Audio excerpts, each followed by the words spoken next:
Hey guys, welcome back. তারপর বলো কেমন আছো তোমরা। আমি তারপর বলো কেমন আছো তোমরা। আই হোপ তোমরা সবাই অনেক ভালো আছো। ওহে মায়াবতী পার্ট 15 নিয়ে এসে পড়ছি, তো শুরু করা যাক। প্রেমটাও করতে দিচ্ছে না, এভাবে চলতে থাকলে অনেক কবে আসবে। পরিবার মানে আলাদা একরকম শান্তি ভালোবাসা। এই যে আজকে অর্ণবের বার্থডে, এটা জানতোই না অর্ণব, মনেই ছিল না তার।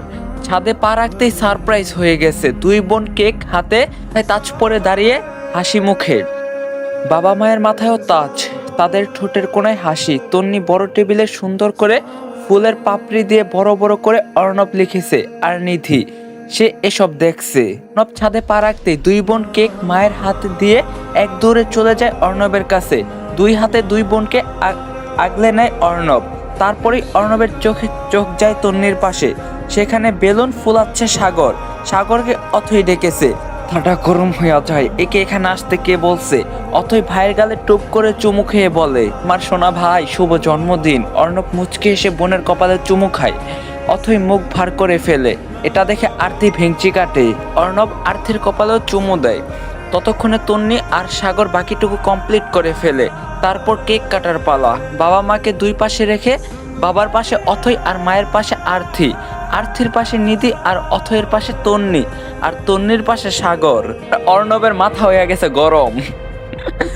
অর্ণব তন্নির দিকে এক পলক তাকিয়ে কেক কাটতে থাকে। ওরা হ্যাপি বার্থডে বলতে থাকে। কেক কাটা শেষে বাবা মা অথই আরতি সাগর নিধি সবাইকে খাইয়ে দেয়, কিন্তু তন্নিকে খাওয়ায় না। তন্নির হাসি মুখটা চুপসে যায়, চোখে পানি চলে আসে। অথই এটা খেয়াল করিনি, খেয়াল করলে পুরা দুনিয়া উল্টাই দিত। নীরবে ওখান থেকে চলে যায়। সাগর বিষয়টা খেয়াল করে, সে তন্নির পেছনে যায়। আনোয়ার আর আশা চলে যায়। অথই আর্থিক পিক তোলায় ব্যস্ত। নিধি অর্ণবের পাশে এসে দাঁড়ায়। অর্ণব এক মনে ফোন দেখছে। নিধির মুড ফুরফুরে। অর্ণব তন্নিকে কেক খাওয়ায়নি, তার মানে তন্নির প্রতি ইন্টারেস্ট নাই। তোমাকে খুব সুন্দর লাগছে তন্নি। চমকে পেছনে তাকায়, সাগরকে দেখে মুচকি হাসে। ধন্যবাদ, হাসলে তোমায় খুব সুন্দর লাগে, আর রেগে গেলে আপনাকে খুব সুন্দর লাগে। তন্নির কথা হেসে ফেলে সাগর। তন্নিও হাসে। তখনই অর্ণবের নজর পড়ে তন্নির দিকে। সাগর তন্নিকে একসাথে দেখে রাগ হয়। অথয়েরও চোখ পড়ে ওদের দিকে। বুকটা কেঁপে ওঠে, তবুও ঠোঁটের কোণায় হাসি ফুটে ওঠে। তন্নিও হাসছে। আমি সাগরকে ভীষণ ভালোবাসি। এটার মানে এটা নয় যে সাগর তন্নিকে ভালোবাসে বলে পিছিয়ে যাব বা তন্নিকে হিংসা করব। সাগর যদি তন্নিকে ভালো রাখতে পারে, তাহলে আমি গোটা দুনিয়ার বিরুদ্ধে গিয়েও ওদের এক করে দেব, আই প্রমিস। অথই মনে মনে বলে, তন্নির জন্য সব করতে পারে সে। অর্ণব বড় বড় পা ফেলে এগিয়ে যায় ওদের কাছে। নিধিও পেছন পেছন যায়। অর্ণব গম্ভীর গলায় বলে, সাগর তোমার এবার যাওয়া উচিত, অনেক রাত হইছে। সাগর মুচকি হাসে। তন্নি গুড নাইট বলে চলে যায় সে। তন্নি মাথা নিচু করে ফেলে, তাকাবে না অর্ণবের দিকে। নিধি তন্নির পাশে এসে বলে, তুমিও যাও, অনেক রাত হয়েছে। গাইস, এই ভিডিওটি স্পন্সর করছে 1x। তোমরা তো 1x এর নাম শুনছোই। 1x হলো নাম্বার 1 ট্রাস্টেড সাইট। তোমার যদি ক্রিকেটে জ্ঞান থাকে, তাহলে তুমি ক্রিকেট থেকে ভালো টাকা আর্ন করতে পারবা। তোমার যদি ফুটবলে ভালো জ্ঞান থাকে, তোমরা ফুটবল থেকে ভালো টাকা আর্ন করতে পারবা। এছাড়াও সেখানে অনেক প্রকার গেম আছে, যেটা খেলে তোমরা টাকা আর্ন করতে পারবা। এবং আমার প্রোমো কোড ইউজ করে ফার্স্ট ডিপোজিটে 200% বোনাস পেয়ে যাবা। সাথে আছে আইফোন 14 প্রো ম্যাক্স জেতার সুযোগ। সো লিংক থাকবে পিন কমেন্টে। তন্নি যেতে নেয়, অর্ণব সামনে এসে দাঁড়ায়। ওর কাছে এইটুক রাত কিছুই না, তুমি যাও, তোমারও ঘুমানোর দরকার। নিধি রাগ হয়।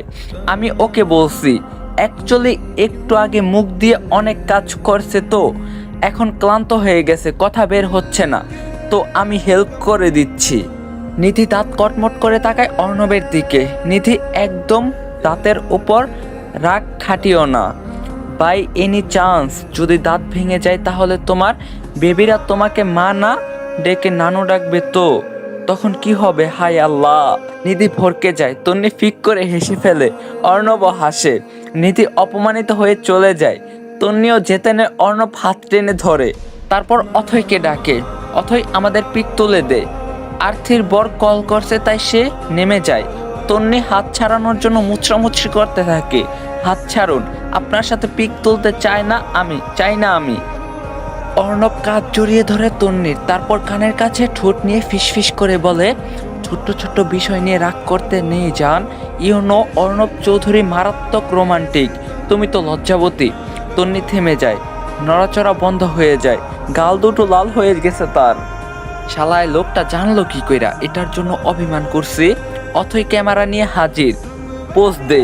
অর্ণব তন্নিকে নিয়ে নানানভাবে দাঁড়াচ্ছে। তন্নি আনইজি ফিল করছে, তবুও চেষ্টা করছে স্বাভাবিক থাকতে। অথই সুন্দর করে পিক তুলে দেয়। তারপর অথই হাইট তুলতে তুলতে অর্ণবের দিকে এগিয়ে আসে। এখনো তন্নির হাত অর্ণবের হাতের মুঠোয়। নিধি আপুকে কালকেই বিদায় করবি তুই, আর ওইখানে আর রিং আছে, ইমপ্রেস করা চাই। অথই চোখ টিপে চলে যায়। অর্ণব মাথা চুলকে হেসে ফেলে। তন্নি আড়ালে একটু হাসে। অর্ণব তন্নিকে নিয়ে দোলনায় বসিয়ে দেয়। তারপর এক টুকরো কেক এনে তন্নির পাশে বসে পড়ে। নিজের মুখে কেক নিয়ে মুখটা এগিয়ে দেয় তন্নির দিকে। তন্নি বড় বড় চোখ করে তাকায়। অর্ণব চোখের ইশারায় খেতে বলে। তন্নি অসহায় চোখে মাথা নাড়িয়ে না বলে। অর্ণব চোখ পাকিয়ে তাকায়। তন্নি শুকনো ঢুক গিলে চোখ বন্ধ করে মুখটা এগিয়ে নিয়ে একটুখানি কেক মুখে নেয়। এইটুকুতেই লজ্জায় হার্ট দুর্বল হয়ে গেছে। অর্ণব বাকিটুকু খেয়ে নেয়। এত লজ্জা পেলে হবে মায়াবতী? এভাবে চলতে থাকলে অনেকে কিভাবে আনবো? আজকে ভিডিওর মাঝখানে একটা কথা কই, ঠিক আছে? ধরো আমি গল্প বানাইতাছি, এখন কয়টা বাজে জানো? এখন বাজে 3:14। আর একটু পরে সেহেরির জন্য ডাকাডাকি শুরু করে দিব। তো আমি এখন এত স্পিডে কথা কইতাছি, হয়তোবা কথার মাঝখানে ভুল হয়ে যেতে পারে। আর এমনি আমি পার ডে মনে করো যে হাতে মাত্র 20-30 মিনিট সময় নিয়ে গল্প বানাই।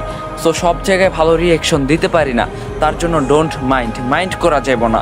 কারণ কি জানো, আমার থেকে তোমরা যেই ফিলটা পাইবা এটা তুমি কারো কাছ থেকে পাইবা না, বুঝছো? চাইলেও পাবা না। সো ফ্রি মাইন্ডে গল্প দেখবা, প্রত্যেকদিন মজা নিয়ে যাইবাগা। আর চ্যানেলটা কিন্তু সাবস্ক্রাইব করবা। সেকেন্ড চ্যানেলের নাম ইউরিয়ামিন। ওকে, তো চলেন আবার শুরু করা যাক। তন্নি অর্ণবের হাতে চিমটি কাটে। বড্ড খারাপ লোকটা। অর্ণব হেসে উঠে যায়। একগুচ্ছ লাল গোলাপ এনে তন্নির সামনে হাঁটু মুড়ে বসে পড়ে। গোলাপগুলো তন্নির দিকে এগিয়ে দিয়ে বলে, একবার আমার হয়েই দেখো, প্রতি সেকেন্ডে শুক্রিয়া আদায় করতে পারার মতো জীবন গিফট করব তোমায়। বিশ্বাস করে হাতটা ধরে দেখো, গোটা দুনিয়া ছেড়ে দিব তোমার জন্য। আমি যদি কোনোদিন রিলেশন করি তাহলে বিশ্বাস করেন আমি আমার গার্লফ্রেন্ডের সেম এমনি প্রপোজ করুম, বুঝছেন? অর্ণবের থেকে ফুলগুলো নিয়ে চোখে চোখ রেখে বলে, কথা রাখতে পারেন আপনি? কিভাবে বিশ্বাস করব? অর্ণব ওঠে আবার তন্নির পাশে বসে। তন্নির হাত ধরে তাতে রিংটা পরিয়ে দিয়ে চুমো খায়। হাতের উল্টো পিঠে তন্নি কেঁপে ওঠে। রাখতে পারি আমি? তন্নি দীর্ঘশ্বাস ফেলে বলে, তাহলে নিধি আপুকে দেওয়া কথা রাখছেন না কেন? অর্ণব তন্নির মাথাটা নিজের কাঁধে রাখে। আকাশের দিকে তাকিয়ে বলে, আমি কখনোই নিধিকে বিয়ে করতে চাইনি, ভালোবাসি কথাটাও বলিনি কখনো। আমি কখনোই অস্বীকার করব না যে নিধির সাথে আমার কোনো সম্পর্ক ছিল না। আমরা রিলেশনে আছি দীর্ঘ 3 বছর যাবত, কিন্তু নিধি জানে না আমার বার্থডে কবে, আমিও জানি না নিধির বার্থডে কবে। আমরা দুজনের প্রিয় রং, প্রিয় খাবার, প্রিয় জায়গা এসব কিছুই জানি না। আমাদের রিলেশনটা হলো ভেসে আসা মেঘের মতো, যার কোনো ভ্যালু নেই। এই আছে তো এই নেই। নিধিকে আমার ভালো লাগে না এমনটা কিন্তু নয়। একটা সময় ছিল যখন আমার নিধিকে খুব ভালো লাগতো, সেই সাধারণ নিধিকে। তন্নি মনোযোগ দিয়ে অর্ণবের কথাগুলো শুনছে। মায়াবতী জীবনটা সাধারণই সুন্দর, আর আমার তো একটুকুই ভালো লাগে। নিধির প্রতি আমার ভালো লাগাটা আস্তে আস্তে নষ্ট হয়ে গেছে। এমন অনেক কথা আছে যেগুলো বললে নিধিকে অসম্মান করা হবে, আর অর্ণব চৌধুরী মেয়েদের অসম্মান করে না। আর নিধিকে তো স্পেশালি না, সে আমার ভালো লাগার একজন মানুষ ছিল। এখন তোমার মনে হতে পারে ইন ফিউচার তুমি যদি বদলে যাও তাহলে কি তোমার প্রতি আমার অনুভূতি মরে যাবে কি না? তুমি কখনোই বদলাবে না মায়াবতী, আমি বদলাতে দিব না। তুমি সারা জীবন এরকম থাকবে। মানুষ বলে না পছন্দের মানুষকে মুক্ত করে দাও, এটা ভুল। পছন্দের মানুষকে নিজের মতো করে আটকে রাখো, যাতে সে খারাপ হতে না পারে। যদিও কথাগুলো গল্পের, কিন্তু বাস্তবে আপনারা ট্রাই করবেন। আমি তোমাকে আটকে রাখবো অথয়ের তন্নি, সারা জীবন আগলে রাখবো। তুমি ভালোবাসার কাঙ্গাল, আর আমি তোমাকে সেই ভালোবাসা দিব। বুকের ভেতর ঝাপটে ধরে তন্নিকে। তন্নির কান্না পাচ্ছে। সে 2 হাতে অর্ণবের গলা জড়িয়ে ধরে বুকে মুখ গুজে। আমি কখনোই নিধিকে কিছু বলবো না তোমার আর আমার ব্যাপারে। সে নিজের ভুল বুঝতে পেরে নিজে থেকে সরে যাবে। থেকে ব্যাপারটা হাইড করতে পারতাম, কিন্তু করলাম না। আমি চাই আমাদের মধ্যে কোনো মিথ্যা না থাকুক। সম্পর্ক নষ্ট হয় মিথ্যা দিয়ে, আর আমাদের সম্পর্ক কখনোই নষ্ট হবে না। আশা করব তুমিও কখনো আমার থেকে কিছু হাইড করবা না। তন্নি মাথা নাড়ায়। অর্ণব তন্নির 2 গালে হাত দিয়ে মুখটা উঁচু করে তন্নির চোখ বন্ধ করে ফেলে। অর্ণব খানিকটা সময় নিয়ে তন্নিকে দেখে, তারপর মুচকি এসে তন্নির কপালে চুমু দেয়। তন্নি অর্ণবের পিঠ খামচে ধরে। আমার অনির মাম্মা বলে আবারও শুরু করে জড়িয়ে, আস্তাগফিরুল্লাহ, বলে আবারও শক্ত করে জড়িয়ে ধরে। সকাল সকাল বাড়ি ফিরে আসে তন্নি, কিন্তু বাড়ি ফিরেই চমকে ওঠে, কারণ উঠানে চেয়ার টেনে বসে আছে মামাতো ভাই শিফাত। তার পাশে ইতি বেগম দাঁড়িয়ে আছে। কেন এসেছে ভাইয়া? তন্নির শুকনো ঢোক চিপে গুটি গুটি পায়ে গিয়ে দাঁড়ায়। তন্নিকে দেখে শিফাত হেসে উঠে দাঁড়ায়। কেমন আছিস তন্নি? তন্নি মাথা নিচু করে সালাম দেয়। এই তো ভাইয়া ভালো, আপনি? আমিও ভালো। এসেছি তোকে নিয়ে যেতে, দাদু অসুস্থ, তোকে দেখতে চাইছে। তন্নি ইতি বেগমের দিকে তাকায়। উনি কিছু বলে না। যা জামা কাপড় গুছিয়ে নিয়ে আয়, কিছুদিন থাকবি আমাদের বাড়িতে। মা, তন্নি বলে ওঠে। ইতি বেগম আমতা করতে থাকে। শিফাতের মুখের উপর সে কখনোই কথা বলতে পারবে না, তার এত সাহস নেই। তবু আমতা করে বলতে থাকে ওর বাবা যেতে দিবে না, সে খুব রাগ করবে। শিফাত খানিকটা বিরক্ত হয়, এই মহিলাকে সে সহ্য করতে পারে না। ফুফার সাথে আমি কথা বলে নিব, তুই যা তন্নি, যা বলছি কর, খানিকটা ধমক দিয়ে বলে। তন্নি চলে যায় রুমে। আব্দুল শেখের 2 ছেলে 1 মেয়ে, বংশের দেমাক তার। তার পরিবারে মেয়ের সংখ্যা কম, 2 ছেলে 4 ছেলে হয়েছে, একটা মাত্র মেয়ের মেয়ে তন্নি। তন্নির মা যেদিন তারেকের হাত ধরে বাড়ি থেকে বেরিয়ে এসেছিল, সেদিন আব্দুল বলে দিয়েছে তার মেয়ে মারা গেছে, কোনোদিন খোঁজও নেয়নি মেয়ের। তন্নি হওয়ার পর একটু খোঁজ নিত, আর তন্নির মা মারা যাওয়ার পর তাদের ভালোবাসা বেড়ে গিয়েছিল তন্নির উপর। অনেকবার তন্নিকে নিতে চেয়েছে, তারেক দেয়নি, এমনকি যোগাযোগও রাখেনি। তন্নি সময় নিয়ে রেডি হয়ে বের হয়। নতুন জামা জুতো পরছে সে। শিফাত তন্নিকে দেখে মুচকি হাসে। তন্নির হাত ধরে বেরিয়ে যায়। ইতির দিকে একবারও তাকায় না। তন্নি তাকিয়ে থাকে মায়ের দিকে। ইতির বুক কেঁপে ওঠে। তারা কি জেনে গেল তন্নির উপর করা অত্যাচারের কথা?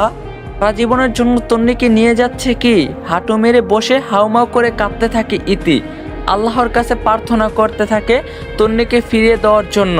সে তন্নিকে হারাতে চায় না। দোতলা বাড়িটা তন্নির নানুর বাড়ি, খুব বেশি দূরে না। এই তো তন্নি যে রুমে আছে, এই রুম থেকে উকি দিয়ে দেখা যাচ্ছে অথৈদের বাড়ি। স্পষ্ট বোঝা যাচ্ছে না, কিন্তু বোঝা যাচ্ছে। নানু বাড়ির সবার থেকেই এক্সট্রা কেয়ার পায় তন্নি। সবার সাথে দেখা করে নিজের জন্য বরাদ্দ করা রুমটাতে আসে সে। এত বড় রুম, এত দামি আসবাবপত্র, এসবে ভালো লাগছে না তন্নির। তার মনটা পড়ে আছে সেই ছোট্ট টিনের ঘরে, মা আর ভাইয়ের কাছে। তন্নি বিছানায় বসতেই ফোন বেজে ওঠে। শিফাত ফোনটা নিয়ে এসেছে আর বাড়ি পৌঁছে তন্নিকে দিয়েছে। তন্নি ফোনটার দিকে তাকিয়ে থাকে, কারণ অচেনা নাম্বার কল ধরবে কি ধরবে না এটাই ভাবছে। ভাবতে কেটে যায়। আবারও বেজে ওঠে, এবার ধরে তন্নি। এতক্ষণ লাগে রিসিভ করতে। অর্ণবের ঝাঁঝালো গলার কথা শুনে মুচকি হাসে তন্নি। তাহলে স্যার কল করছে, কথা কেন বলছো না? সকালে আমাকে বলে কেন আসনি? কত খুঁজছি আমি। জলদি বের হও বাড়ি থেকে, আমি দাঁড়িয়ে আছি, আমি নানু বাড়ি আসছি। মানেটা কি? তুমি কেন গেছো? আমাকে জিজ্ঞাসা করছো একবারও? লোকেশন বলো, আমি এখনই আসছি। তন্নি বলে আসতে হবে না। অর্ণব বলে আমার দেখতে ইচ্ছা হচ্ছে, আমি আসবই। ঘাড় পেকা লোক একটা। আই নো দ্যাট জান, বলো জলদি। তন্নি বলে। অর্ণব ফোনে শব্দ করে চুমু দেয়। তন্নি লজ্জায় চোখ বন্ধ করে ফেলে। আসছি, আজকে তোমার সাথে থাকবো রাতে, গট ইট বলেই কল কেটে দেয়। তন্নির চোখ দুটো বড় বড় হয়ে যায়। কি বলছে এ? থাকবে মানে?